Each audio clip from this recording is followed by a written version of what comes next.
Bonjour à toutes et à tous, je m'appelle Margot Verdier et je suis une sociologue indépendante. Je fais ce qu'on pourrait appeler de la sociologie générale, c'est-à-dire que je m'intéresse aux formes de relations générées par différentes pratiques économiques et politiques. Alors concrètement, ça veut dire que je cherche à comprendre comment les infrastructures matérielles, l'organisation du travail, de la production et de la distribution des ressources déterminent nos manières de vivre ensemble, en créant des rapports de dépendance ou d'autonomie entre les individus, un lien social autoritaire ou anti-autoritaire. Mon but est ainsi de contribuer à l'élaboration d'une théorie sociale anarchiste en identifiant les conditions nécessaires à l'avènement d'une forme d'organisation collective dans laquelle les individus seraient radicalement libres et égaux. Alors, une relation de dépendance ou d'autonomie, un lien social autoritaire ou anti-autoritaire, qu'est-ce que ça veut dire? Eh bien, c'est ce que je vais essayer d'expliquer aujourd'hui à travers la question de la propriété dont la critique est au fondement de l'anarchisme. Dans un premier temps, je vais parler de la spécificité de cette critique, car c'est à travers elle que l'anarchisme se distingue du libéralisme et du communisme. On verra ainsi qu'il articule la critique de la propriété privée à celle de l'autorité de l'État et plus largement du collectif. C'est la raison pour laquelle, bien que les anarchistes défendent la mise en commun de la majorité des ressources et des biens, ils promeuvent également la conservation de formes de propriété privative, comme la propriété d'usage. Dans un second temps, je montrerai ainsi qu'une organisation sociale anti-autoritaire se fonde sur une combinaison de différentes formes d'appropriation et d'échange qui s'équilibrent entre elles. Enfin, je discuterai de l'ambivalence de la propriété d'usage qui protège les individus de l'arbitraire du collectif et peut même permettre de régler des conflits politiques, comme on va le voir, mais génère des inégalités lorsqu'elle n'est pas encadrée. Pour cela, je m'appuierai sur l'enquête de terrain que j'ai effectuée à la ZAD de Notre-Dame-des-Landes en janvier 2013, entre janvier 2013 et juillet 2014, pour ma thèse de doctorat en sociologie. J'ai publié cette recherche aux éditions du Croquant sous le titre « Le commun de l'autonomie, une sociologie anarchiste de la ZAD de Notre-Dame-des-Landes ».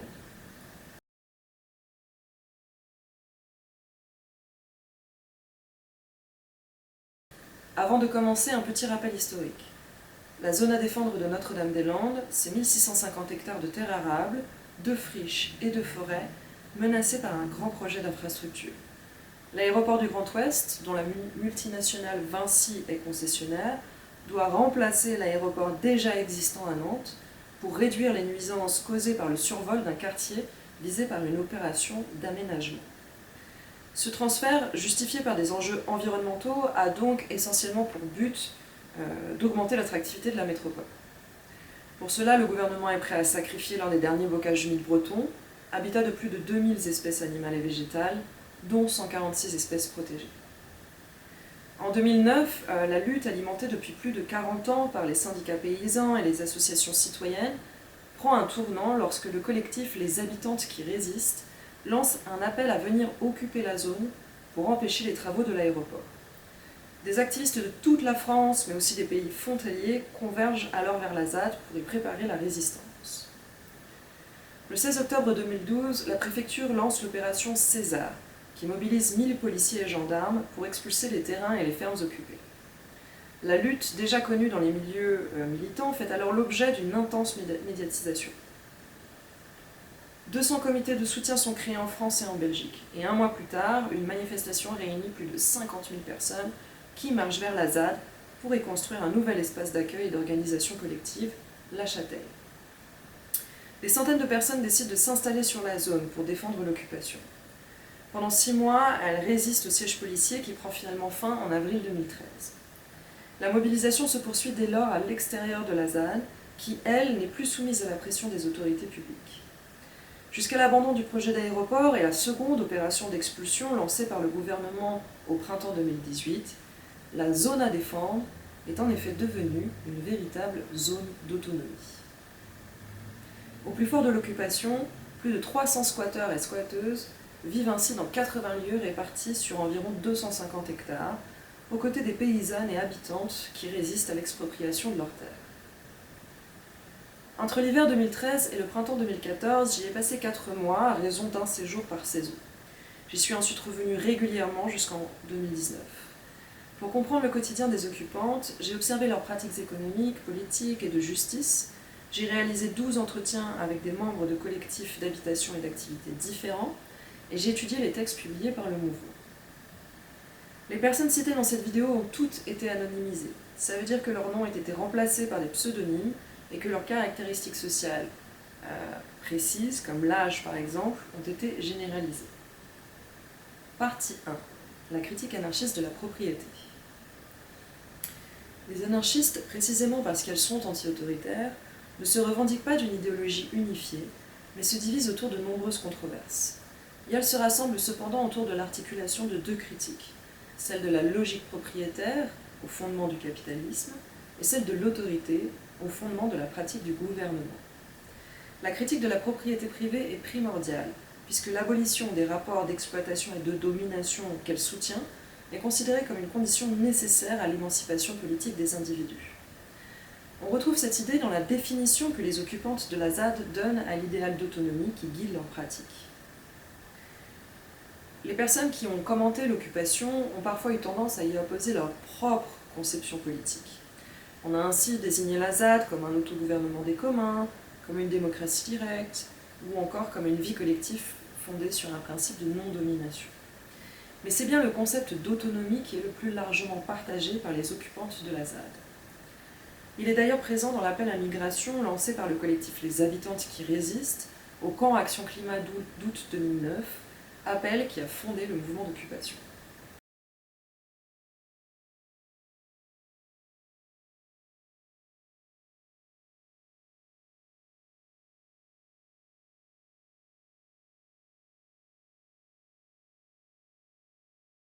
Mais quel sens donnait-il à ce terme?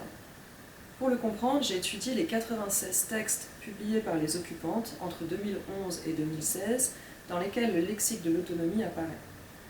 J'ai ensuite comparé ces données aux manières dont les 12 personnes que j'ai interrogées en parlent dans les entretiens.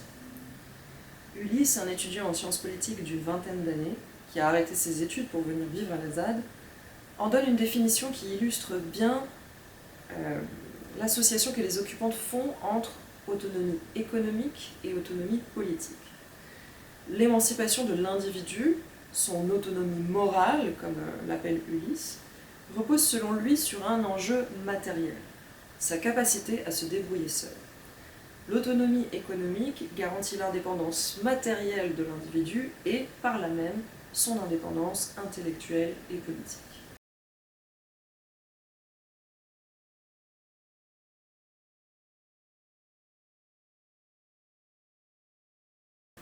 Pour les anarchistes, la transformation sociale repose avant tout, comme l'explique la philosophe Hélène Leuillet, sur une transformation de la propriété, qui commence par un acte d'expropriation, c'est-à-dire par la mise en commun des ressources et des biens. Et comme le but est de construire une vie collective dépourvue d'autorité, il faut qu'elle soit mise en œuvre directement et spontanément par les individus eux-mêmes. À la différence des communistes, les anarchistes ne délèguent donc pas la tâche de l'expropriation à l'État ou à une autre institution centralisée.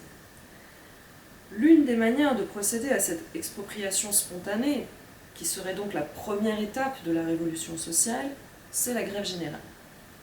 Cette tactique d'action directe, traditionnellement défendue par l'anarchisme, le syndicalisme révolutionnaire et les mouvances autonomes, consiste à arrêter volontairement et collectivement le travail pour permettre aux travailleurs et travailleuses de s'organiser, d'exproprier les propriétaires du capital et de relancer la production en autogestion.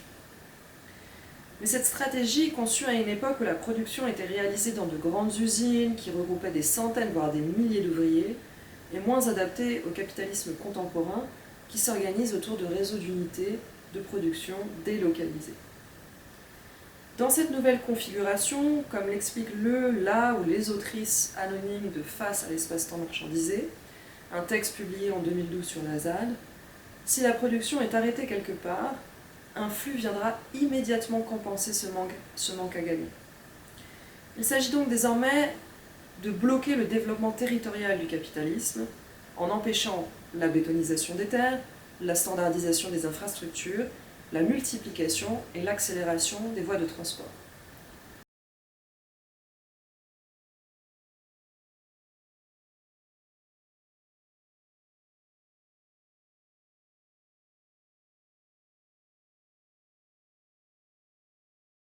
L'occupation illégale de la ZAD, qui permet de bloquer la construction de l'aéroport tout en ouvrant un espace d'expérimentation d'autres possibles, peut ainsi être conçue comme une adaptation de la stratégie de l'expropriation à la nouvelle organisation réticulaire de la production capitaliste.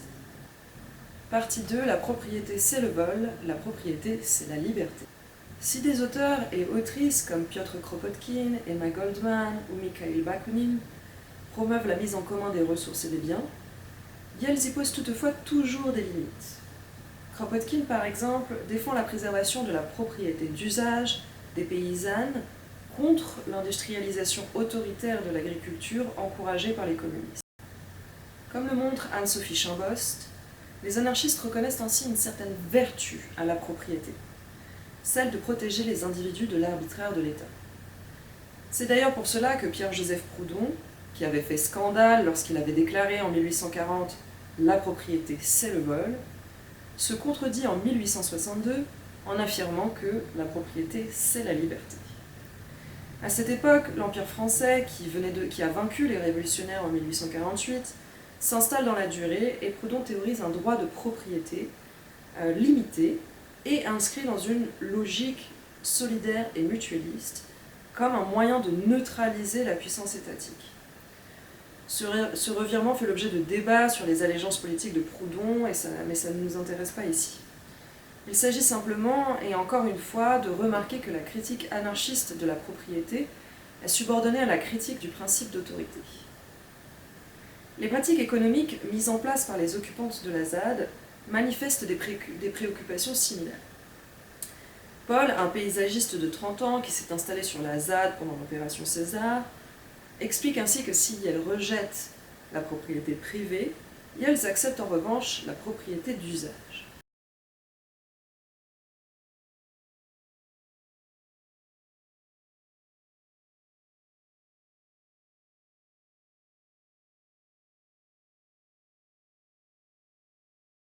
Cet extrait d'entretien témoigne de la confusion générée par les conceptions monolithiques de la propriété.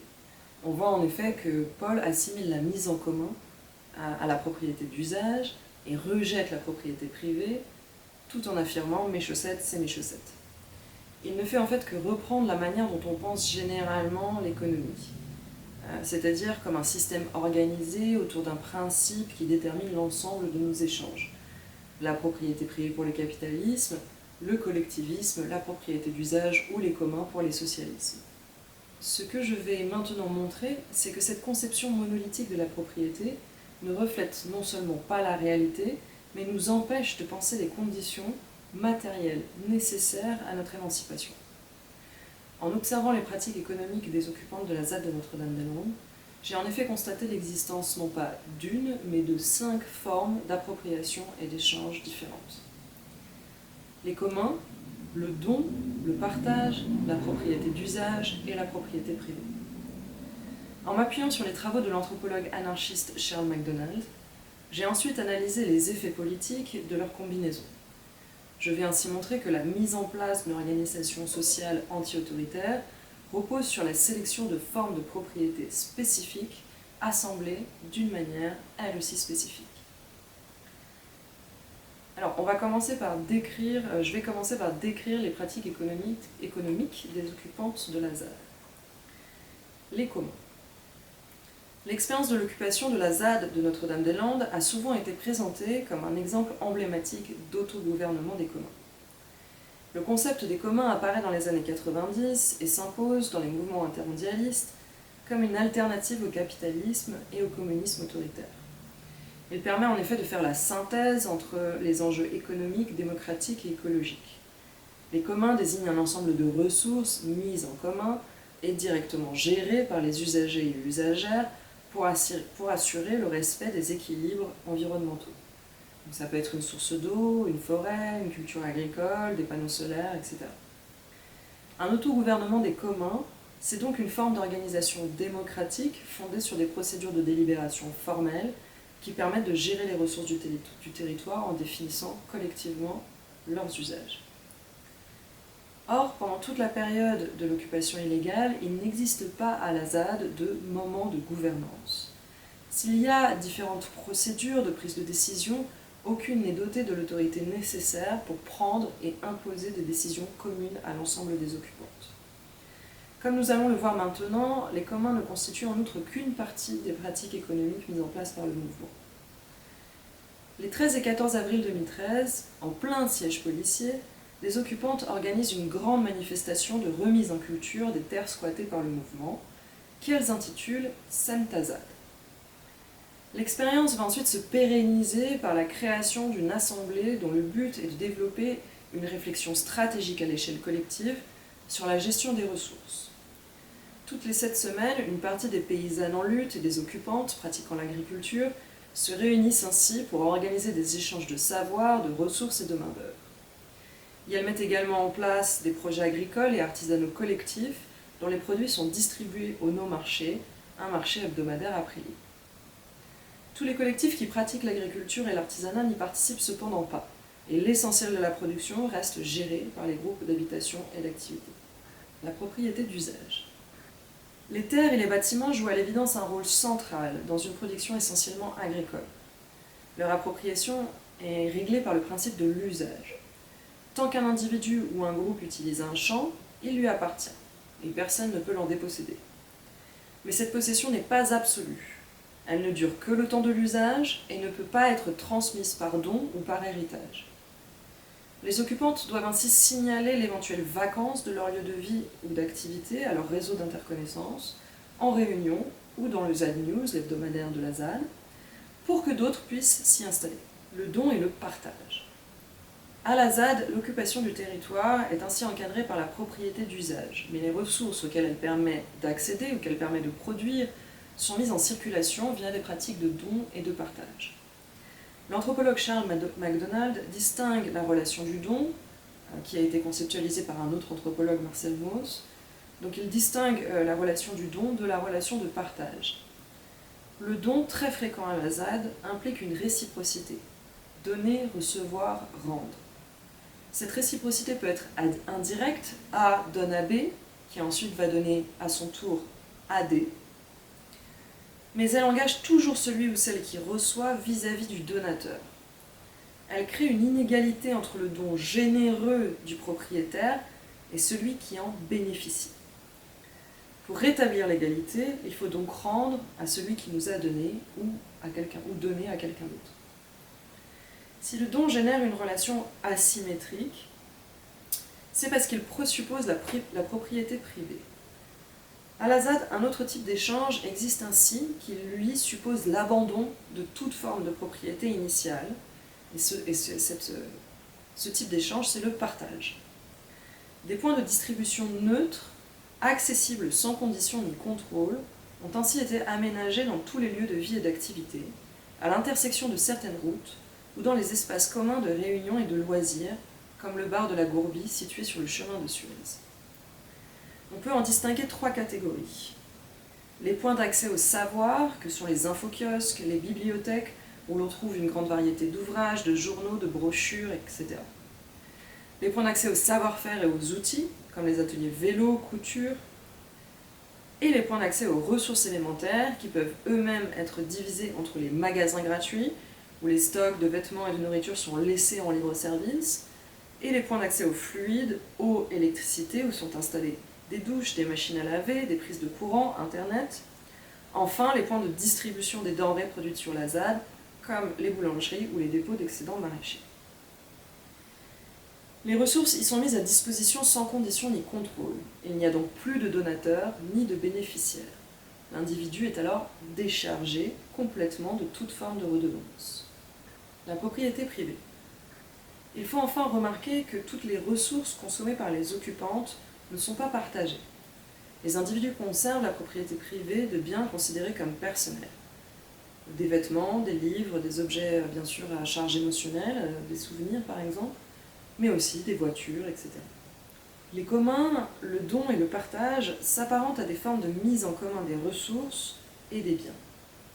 Le partage en est cependant la forme la plus achevée, puisqu'elle ne conditionne pas l'accès aux ressources à la participation de l'individu à la gestion des communs, elle ne lui impose pas non plus de redevance, comme c'est le cas avec le don. La propriété privée, mais aussi la propriété d'usage, sont quant à elles des formes privatives d'appropriation, puisque l'accès à la ressource ou au bien est contrôlé par celles et ceux qui les détiennent. Les logiques de mise en commun garantissent à tous et à toutes l'accès aux ressources nécessaires à la satisfaction de leurs besoins primaires. Mais dans ce cas, alors, c'est la question qu'on peut se poser, pourquoi maintenir des formes de propriété privative ? L'anthropologue Charles McDonald propose une réponse simple. La possession de certains biens essentiels assure l'autonomie du sujet vis-à-vis du collectif. En effet, même les sociétés de chasseurs-cueilleurs dans lesquelles le partage constitue la forme principale d'échange dotent toujours l'individu d'un droit sur les ressources indispensables à sa survie. Et c'est notamment le cas par exemple pour les armes du chasseur.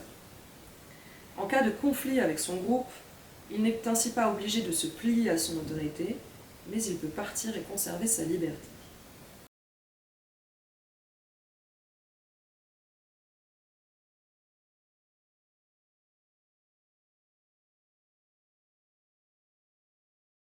À la ZAD de Notre-Dame-des-Landes, la combinaison des communs, du don et du partage avec la propriété d'usage et la propriété privée vise ainsi à garantir une forme de coopération volontaire, fondée sur l'indépendance des individus et des groupes. Et elles accèdent aux ressources nécessaires à la satisfaction de leurs besoins par le don, le partage et les communs, sans entrer dans des rapports d'obligation réciproques et déterminent les usages des lieux qu'elles occupent en autonomie par rapport au reste du mouvement. Partie 3. Conflit de propriété. La propriété d'usage joue un rôle singulier dans la pensée anarchiste. D'une part, c'est une forme de propriété privative qui protège les individus de l'arbitraire de l'État et plus généralement du collectif. De l'autre, c'est une forme privative limitée puisqu'elle cesse avec l'usage, on ne peut pas vendre, transmettre en héritage ou même donner la ressource ou le bien auquel elle est associée. Elle apparaît donc comme une forme de propriété acceptable, pour contrebalancer les formes de mise en commun qui dominent les échanges. En fait, ce que la propriété d'usage permet, c'est la division du groupe en fractions autonomes, solidaires ou non, les unes des autres. Elle garantit ainsi non seulement la liberté de penser et d'agir de l'individu, mais elle peut également être mobilisée dans le règlement des conflits. C'est ce que j'ai observé à la ZAD au printemps 2013. Alors, il faut ici donner quelques éléments de contexte. Toutes les occupantes ne partagent pas les mêmes perspectives de lutte et les mêmes modes de vie. La majorité a développé des pratiques agricoles. Potagers, petits élevages et ateliers de transformation, comme les boulangeries et les fromageries, permettent aux occupantes de se rapprocher de l'idéal de l'autosuffisance alimentaire, mais aussi, avec des initiatives comme celle de Cagette des Terres, d'alimenter des squats et des luttes à l'extérieur de la ZAD. Dans le cadre de l'assemblée Semtazad, elles ont aussi mis en place des pratiques d'extraction des ressources du territoire. Le collectif Abracadabois, créé en 2014, promeut ainsi une sylviculture douce. Il rejette la notion d'exploitation qui renvoie à des modes de production délétères visant une commercialisation en circuit long et lui oppose celle d'usage. Il s'agit de répondre aux besoins quotidiens des habitantes via une production sylvicole respectueuse d'une nature qu'il ne s'agit cependant pas de sacraliser. Les collectifs de Semtazad considèrent le fait d'intervenir sur l'environnement comme une condition nécessaire au fait d'habiter le territoire. Une partie du mouvement critique cette approche, qu'elle qualifie de productiviste. La logique de l'usage reconduit selon elle à un rapport utilitaire à une nature réduite au statut de ressource. Certaines occupantes défendent ainsi une autre perspective, celle du réensauvagement de la vie humaine, via le développement d'une relation d'osmose avec des êtres non humains, considérés comme inappropriables. Elles vivent essentiellement à l'est de la ZAD, dans le bois Rignou et autour de la D281. Si elles ne se passent pas toujours complètement des technologies modernes, elles en réduisent toutefois l'usage au minimum. Pour la construction et le chauffage, elles privilégient la récolte du bois mort sur les coupes d'arbres. Elles ne sont pas raccordées au réseau d'eau et d'électricité, mais collectent l'eau de pluie. Et pour se nourrir, elles sèment les clairières à la volée et pratiquent la cueillette sauvage. Au printemps 2013, l'Assemblée Semtazad décide de lancer de nouvelles cultures à l'est de la D281. Les habitantes de la zone s'inquiètent alors de l'impact de ces projets sur l'écosystème du bois Rignou et des diverses pollutions, notamment sonores, qui pourraient affecter la vie des espèces locales. Il monte alors des barricades sur le chemin de Pinky qui relie la D281 aux parcelles que Semtazat veut remettre en culture pour empêcher le passage des machines agricoles. Une controverse éclate et des réunions sont mises en place pour trouver un compromis. Elles aboutissent à la délimitation d'une zone non motorisée dans laquelle l'usage de tracteurs, de tronçonneuses, de machines en fait, est proscrit en échange de la destruction des barricades du chemin de Pinky. La partition du territoire occupé par le mouvement en deux zones distinctes peut être interprétée comme une extension du principe de la propriété d'usage. Dans le cas d'un conflit touchant à des principes moraux inconciliables, plutôt que de forcer l'ensemble des occupantes à adopter les mêmes modes de vie, la création de la zone non motorisée permet de séparer les espaces et donc de protéger les pratiques de leurs usagers et usagères.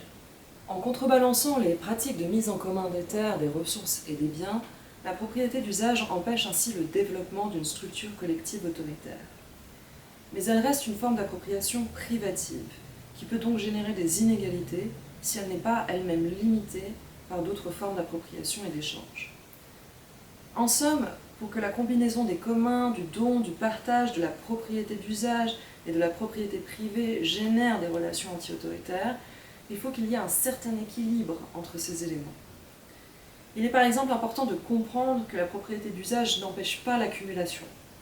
Un groupe peut ainsi étendre ses possessions à mesure qu'il développe son activité. À la ZAD, certains collectifs d'habitation utilisent ainsi 2 ou 3 champs, tandis que d'autres n'exploitent que de petites parcelles. L'apparition de ce genre de déséquilibre et les inégalités qu'ils engendrent peuvent provoquer des conflits. La juriste Lucy Finchett Maddock, qui a étudié le rapport à la propriété et aux droits dans les squats anti-autoritaires, observe l'existence de ce qu'elle appelle une loi de résistance. Celle-ci ne prend pas la forme d'une règle officielle qui permettrait au collectif de sanctionner ce qui est bien et ce qui est mal, mais s'exprime dans des actions spontanées menées par les individus pour empêcher l'émergence de relations asymétriques. À la ZAD, pendant le siège de l'hiver 2012-2013, une division temporaire du travail s'était instaurée entre celles et ceux qui tenaient les barricades et celles et ceux qui géraient leur approvisionnement. Afin de rationner les vivres, de nombreuses contraintes avaient été instaurées. On pouvait seulement manger à un endroit précis, la châtaigne, dans des proportions définies. Cette rigueur posait de nombreux problèmes à celles et ceux qui se trouvaient contraintes de quitter les barricades pour aller se ravitailler. Lionel m'explique ainsi qu'il leur fallait parfois sauter des repas pour éviter de laisser leurs camarades seuls face à la police. Des raids ont alors été organisés pour récupérer les denrées et les partager entre les barricadiers. Cette pratique, intitulée RPP, pour récup, pillage, partage, s'est ensuite répandue sur la zone. Elle se déclinait en 3 actions. La récup des invendus industriels des supermarchés, par exemple, le partage des ressources disponibles et des dons, et le pillage consistant à se servir directement dans les réserves des autres, quand ceux-ci en avaient accumulé beaucoup. Le RPP ressemble aux pratiques de partage forcé observées par l'anthropologue Nicholas Peterson chez les aborigènes d'Australie. C'est un type de pratique qu'on retrouve en fait aussi chez des populations de chasseurs-cueilleurs.